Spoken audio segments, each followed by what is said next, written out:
Brother, praise lord. గారు వందనాలండి. సత్యం గారు ప్రైజ్ లార్డ్. చెప్పండి. వందనాలండి. అదే వాయిస్ రికార్డు విన్నాను. ఆ, ఆ.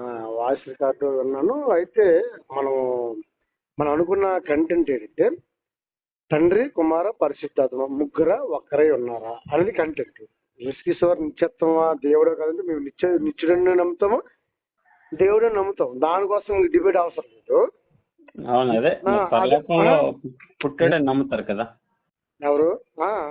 పరలోకంలో పుట్టాడని నమ్ముతారు కదా. పరలోకంలో పుట్టాడో పుట్టలేదో పక్కన పెడితే క్రీస్తు వారు నిత్యత్వం అండి. అదే నిత్యుడైన దేవుడు. నిత్యత్వం ఎలా అవుతుంది? పుట్టేవాడు నిత్యత్వం ఎందుకు అవుతాడు? పుట్టినవాడు నిత్యత్వం కాదని ఎవరన్నారు? బైబిల్ ఎక్కడ చెప్పిందా? ఒక రిఫరెన్స్ చెప్పండి నాకు.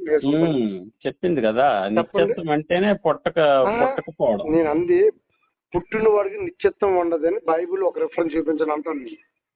నిత్యత్వం అంటే ఏంటండి? పుట్టుక చావు లేకపోతేనే నిత్యత్వం. అర్థం అవ్వలేదు మీరు చెప్పింది. పుట్టుక లేనివాడే నిత్యుడు అవుతాడు, కానీ పుట్టేవాడు నిత్యుడు ఎందుకు అవుతాడు? బైబిల్ చూపించు. పుట్టేవాడు నిత్యుడు కాదు. పుట్టినవాడు నిత్యుడు అని నువ్వు ఎక్కడ చూపించండి. పుట్టిన వాళ్ళందరూ నిత్యులే అని మీరు చూపించగలరా? ముందు కదా నేను చూపిస్తాను కదా. ఇప్పుడు ఆత్మ సావదు, అగ్ని ఆరదండి. మన ఆత్మ ఉంది, నిత్యం. అయితే వినండి, నిత్యము పుట్టక ముందు మనం ఉన్నామనే. అదే ఎవరి ఆత్మ గురించి? మన ఆత్మ గురించే, యేసుప్రభు వారి ఆత్మ గురించే? యేసుప్రభు ఆత్మ ఏంటి? మన ఆత్మ ఏంటి? ఆత్మ ఒకటి కాదు. మన ఆత్మ ఆయన ఆత్మ ఒకటేనా? ఒకటి కాదా? ఏమి ఆత్మలోని బంగారం ముందు వెండి ఉంటుంది. ఆయన మనము ఆత్మ, ఆయన ఆత్మ కాదు. సత్యం గారు, ఇప్పుడు బైబిల్లోని బంగారం ఆత్మ వెండి ఆత్మ ఉన్నాయి. బంగారం ఆత్మ వెండి ఆత్మగా దేవుని ఆత్మ వేరు, నరుడు ఆత్మ వేరు.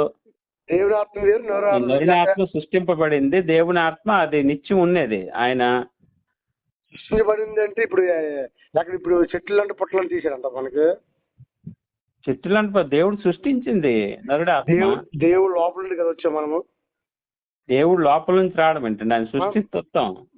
తనలో నుండి మనం వచ్చిన వాళ్ళం కదండి. లోపల నుంచి ఎలాగా? జీవవాయు తనలో నుండి జీవవాయు వదగా అన్నాడా, బయట నుంచి జీవవాయు అన్నాడా?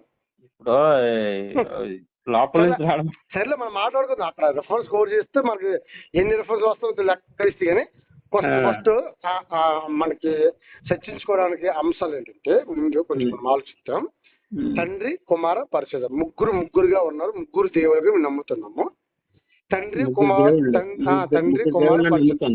ముగ్గురు దేవులుగా ఉన్నారు నమ్ముతాము. సో యేసుక్రీస్తు వారికి పరిశుద్ధాత్ముడికి ఇంక్లూడింగ్ తండ్రి అనే దేవుడు ఒక్కడని నమ్ముతాం. తండ్రి అనే దేవుడు ఒక్కడే. ప్రపంచ మానవులకి ఇంక్లూడింగ్ యేసుక్రీస్తు వారు పరిశుద్ధాత్ముడికి అందరు కలిపి తండ్రి అనే దేవుడు ఒక్కడే నమ్ముతాం. తండ్రి దేవుడు ఒక్కడే.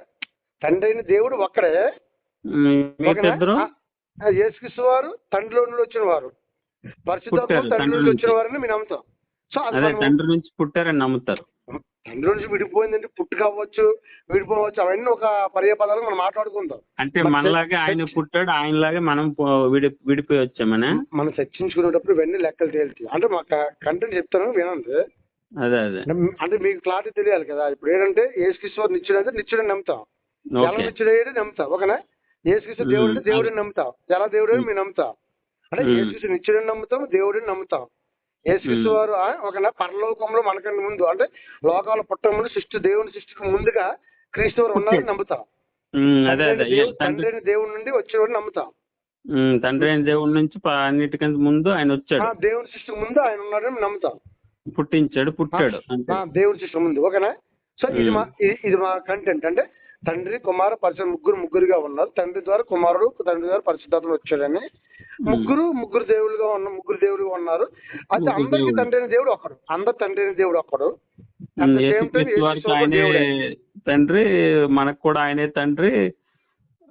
అందరికి అందరికీ ఉండండి. యేసుక్రీస్తు వారికి మనకి అందరికి తండ్రి. పరిశుద్ధాత్మ కూడా అందరికి ఉండండి. పరిశుద్ధాత్మ కూడా యేసుక్రీస్తు లాగే తండ్రికి పుట్టాడు అంట. తండ్రి. ఓకేనా? మా కంటెంట్ చెప్తాను కదా. మాట్లాడుకున్నప్పుడు మనకి ఇవన్నీ మాట్లాడుకున్నప్పుడు అండి రిఫరెన్స్ మనం కోడ్ చేయలేకపోతే సో అప్పుడు మనకి అర్థమైపోతుంది కదా ఆటోమేటిక్ గా. ఒకనా ఊహాగానాలకు త్రోవ లేకుండా మన బైబిల్ ప్రకారంగా బైబిల్ ఉన్నట్లుగా లేఖనాలు చూపించుకొని మనం వెళ్ళిపోయినాం అనుకోండి, తప్పేం ఉండదు కదా. ఇప్పుడు చర్చించుకోవడం తప్పే ఉంది. దేవుడి గ్రంథం, మహాజ్ఞాన గ్రంథము, చిన్న చిన్న మానవులు కనుక మనం చిన్న చిన్న పొరపాటు గ్రహింపజేసినంత వరకు మనం మహాజ్ఞాన గ్రంథం కదా. ఇప్పుడు మానవులు కనుక చిన్న చిన్న పొరపాట్లు ఉంటాయి, సరి చేసుకుంటారు, తప్పేముంది. అదే కావాలి. అది ఇప్పుడు మీ కంటెంట్ చెప్పండి. మా కంటెంట్ అదే చెప్పాను. ఏంటి, ఒక్క దేవుడే ముగ్గురు వ్యక్తులుగా త్రియేక దేవునిగా ఉన్నాడు. ఇదే బైబిల్లో చెప్పబడింది. అంటే ఒక్క దేవుడు క్లారిటీగా చెప్పాను అనమాట. దేవుడు అదే దాన్ని ఏమంటారంటే వన్నెస్ ఆఫ్ గాడ్ అంతే కదా. ఒక దేవుడే ముగ్గురు. అవును, ఒక దేవుడే ముగ్గురు వ్యక్తులుగా. నేనేమంది ఒక్క దేవుడు ముగ్గురుగా ఉన్నాడు అంతే. దీని మీద మా యొక్క ఒక్క దేవుడు ముగ్గురుగా వచ్చాడు. బైబిల్ చెప్పింది అదే. అదే బైబిల్ కూడా ఒక్క దేవుడు ముగ్గురుగా అవతారం మీదకి వచ్చాడు. అవతారం కాదు, అది డ్రామా. అవతారం లేకపోతే దేవుడిగా ఆయన తన వ్యక్తిత్వాన్ని బయలుపరిచాడు. అక్కడ ప్రత్యక్షపరచబడింది. అదే అండి. ఇప్పుడు ఒక్క దేవుడే. దేవుళ్ళు ముగ్గురు కాదు. మీరు అనుకున్నట్టుగా ముగ్గురు కాదు. ఇప్పుడు అదే మీ ప్రశ్న. ప్రజెంట్ సిచ్యువేషన్ లో పరలోకంలో ఎవరున్నారండి ప్రజెంట్? పరలోకంలో దేవుడు ఉంటాడు, పరిశుద్ధాత్మ ఉంటారు, తండ్రి దేవుడు ఉంటారు. ప్రజెంట్ పరలోకంలో ఎవరున్నారు? ప్రజెంట్ పరలోకంలో యేసుప్రభువు వారు ఉన్నారు, పరిశుద్ధాత్ముడు ఉన్నారు, తండ్రి ఉన్నారు. మళ్ళీ ఆ ముగ్గురు అక్కడ ఉన్నప్పుడు మరి ఒకటే ఎలా అవుతారు? ఒక్క దేవుడే పరలోకంలో ఉంటాడు. అదే క్వశ్చన్. మనము పరలోకం వెళ్ళేటప్పుడు అదే ఏంటంటే మనము ఇస్ ద బైబిల్లో ఏమేమి ప్రత్యక్షపరుచుకున్నాడు అనేది మనకు కావాలి. ఇప్పుడు పరలోకంలో మనం వెళ్ళి చూడలేదు, నేను వెళ్ళి చూడలేదు కదా. బైబిల్ ఆయన ఏ విధంగా ప్రత్యక్షపరుచుకున్నాడు అనేది మనకు కావాలి. సత్యంగా నా మాట వినండి. మనము అందరం కూడా పరలోకం వెళ్ళాలి అంటే మన ఆశ కదా. మనుషులు కనుక మన చిన్న చిన్న పొరపాటు తప్పుడు ఉండి సరి చేసుకుని దేవుడి మనం సరి చేసుకుని మంచిగా జీవించి ప్రతి మనందరూ పరలోకం వెళ్ళాలి. పరలోకం మందు కన్న తండ్రి దేవుడు ఉన్నాడు, యేసుక్రీస్తు ఉన్నారు, పరిశుద్ధాత్మ కూడా ఉంటారు. మనం అక్కడ ఉండి హ్యాపీగా ఉండాలి. అంతే కదా. అది మన కాన్సెప్ట్. మరి మీరు అనుకున్న ఆ ఒక్క దేవుడు అనేది ఉంటే ఈ ముగ్గురు ఆప్షన్ అయిపోతారు. కరెక్ట్ గా పాయింట్ చూసుకోండి. మన చర్చింగ్ లోకి వెళ్ళేటప్పుడు మరి ఈ పాయింట్ల మీద వెళ్ళిపోతుంటే మీరు ఎలా మాట్లాడుతూ మీ ఇష్టం. ఏదైనా మనం మాట్లాడుకుంటాం కనుక చూడండి, ఆలోచించుకోండి. ఎలాగా మనకి ఫైనల్ జడ్జిమెంట్ పరలోకం. ఓకే, పరలోకం వెళ్ళేటప్పుడు నువ్వు చూపించుకోవాలి వన్ అని. మనం వెళ్ళిపోము, ఆయన లేపితేనే వెళ్తాం.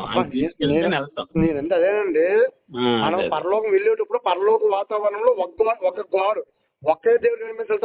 ఒక దేవుడు కనిపించాలి, ఎవరు అనుకోవడం ఇంకా చూపించుకోవాలి. బైబిల్ ఒక్క దేవుడు ఆయన ఎంతమందికైనా ఉండగలడు, అది వేరే విషయం. బైబిల్లో ఎలాగా ప్రత్యక్షపరుచుకున్నాడు అనేది మనకు కావాలి. పరలోకంలో వెళ్ళాక ఆయన ఎలాగున్నాడు అది మన బైబిల్ ప్రకారంగా పరలోకం ఎలా ఉండాలి, బైబిల్లో ఆయన ఎలాగ ప్రత్యక్షపరుచుకున్నాడు అనేది మనకు కావాలి. పరలోకం వెళ్ళాక ఒక్క దేవుడే మనకు కనబడాలి, మరి ఇంకెలాగ కనబడకూడదు ఆయన అదన్నీ మాట్లాడవలసి. నేనంటే బిబ్లికల్ గా బైబిల్ ప్రకారంగా వన్నెస్ ఆఫ్ గాడ్ అని అనేటప్పుడు ఒక్క దేవుడు అనే కాన్సెప్ట్ లోనే నువ్వు ఒక దేవుడు చూపించుకుని పోవాలా. నేను చెప్పిన కరెక్ట్వేనండి. అంటే మీకు అర్థం అవ్వాలి. మళ్ళీ చూడండి ఒకసారి. వన్నెస్ ఆఫ్ గాడ్ అనేటప్పుడు నువ్వు ఒక్క దేవుడు చూపించుకుని నిరూపించుకుని పోవాలి. నేనేం చేస్తానంటే ముగ్గురు చూపించుకుని పోతాను. సో ఇప్పుడు నేను ముగ్గురు చూపించాను నా యొక్క సర్చింగ్. మీరు ఒక్కరు చూపించిన వెళ్ళాలి వచ్చింది మీ సర్చింగ్. మన ముగ్గురు తేగకూడదు. నేను ముగ్గురులో ఉంటాను, నువ్వు ఒక్కడే ఉండాలి. అదే ఒక్క దేవుడు ముగ్గురుగా ఉంటాడు. ముగ్గురుగా లేరని నేను అంటాను, ముగ్గురు లేరు అని నేను అనలేను కదా. ఆల్రెడీ ముగ్గురుగా ఆయన ఉన్నట్టుగా ఆయన చెప్తున్నాడు కదా, ముగ్గురు ఉన్నట్టుగా. ముగ్గురు మరి సమస్య లేదు కదా.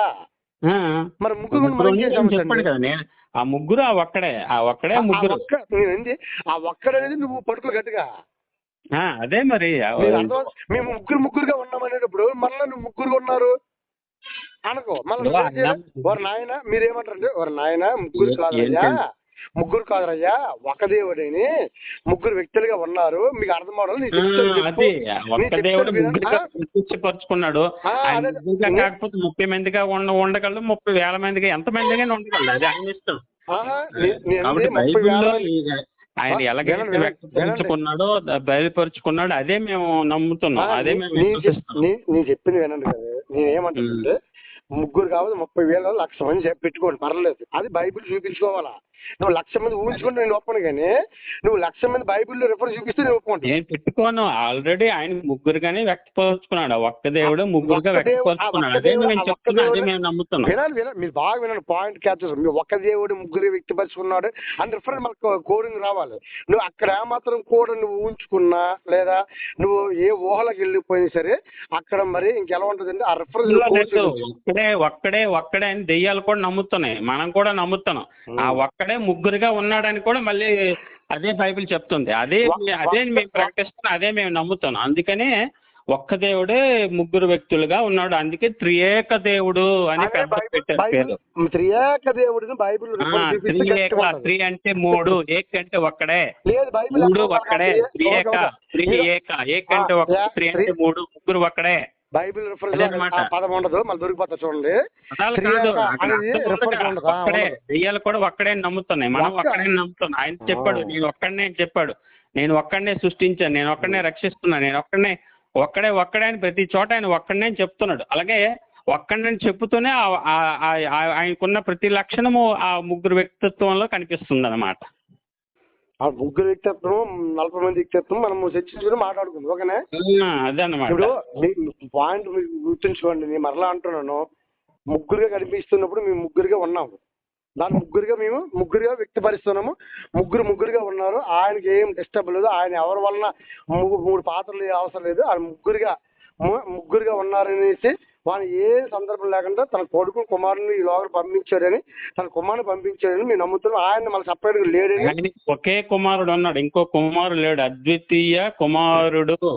ఆయన ఒకే కుమారుడని ఆయనకి యేసుక్రీస్తు వారు, ఆ కుమారుడు అంటే యేసుక్రీస్తు వారు, ఆ యేసుక్రీస్తు వారు తండ్రితో సమానుడు. అంతేగాని ఇంకా ఇద్దరు కొడుకులు ఉన్నారు అని లేదు బైబిల్ ఎక్కడ.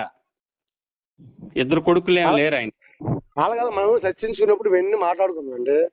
అదే ఓకేనా? సరే ఓకే. మనము చర్చించుకునేటప్పుడు ముగ్గురున్నారా ఒక్కరున్నారా ఏమన్నది మొత్తం. ఇప్పుడు మీ తరపు నుంచి ఎవరు వస్తారు? నేనే వస్తాను. మీరు మాట్లాడతారా? అదే మీరు మాట్లాడతారా? అవునవును. సరే, మీరు మాట్లాడితే నా తరపు నేను వచ్చేస్తాను. మరి ఓకే. ఇంకేమైనా పెద్దలు ఎవరు మాట్లాడుతూ చెప్తే అప్పుడు వాళ్ళ తగ్గట్టు వాళ్ళు చేసుకుంటాం. ఓకే. ఇప్పుడు రూబనయ్య గారు ఏమైనా వస్తారా? వస్తారు. సార్ ఒక మాట వినండి.